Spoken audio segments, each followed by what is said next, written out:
Good evening. Good evening, Mr. Cholmondley-Warner. Why, you're looking a little stern today.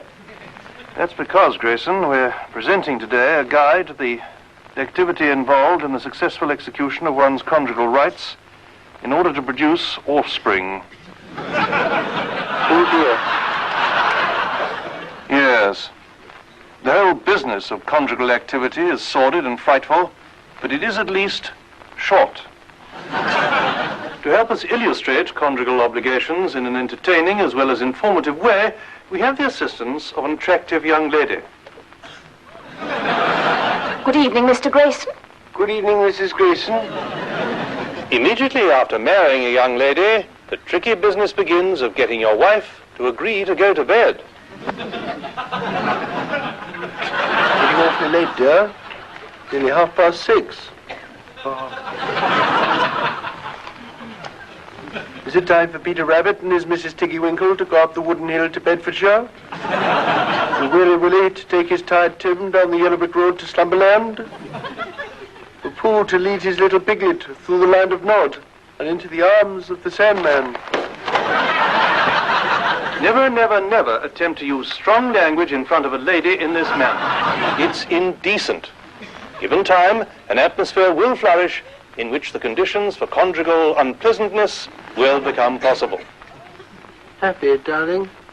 Yes, darling. Splendid.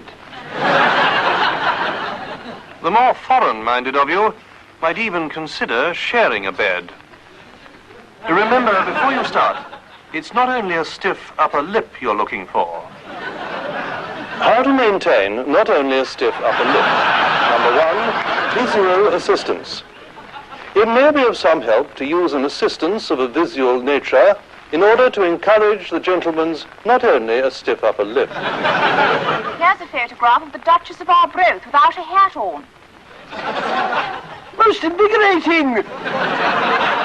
Number two, stimulating chat.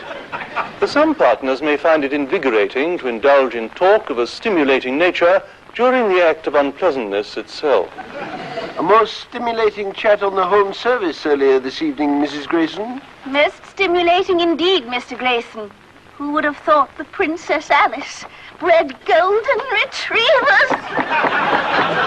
And now that you are invigoratingly stimulated, you're ready for the act of frightfulness itself.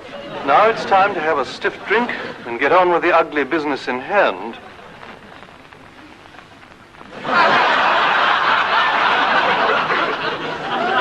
As this is your first attempt at beastliness, you may have some difficulty uniting your unmentionables. Why not invent a coded language to prevent graphic references? Is that you, Mrs. Grayson? Yes? Has the train arrived in Paddington yet? No, I'm afraid it's in Colchester. Ouch.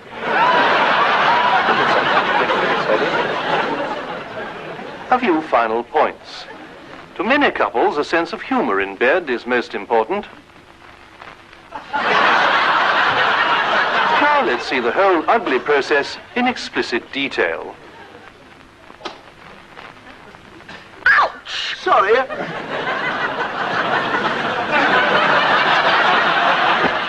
So there you have it. Next week, how to achieve conjugal unpleasantness in the poorer countries of the world where the women will... for a potato.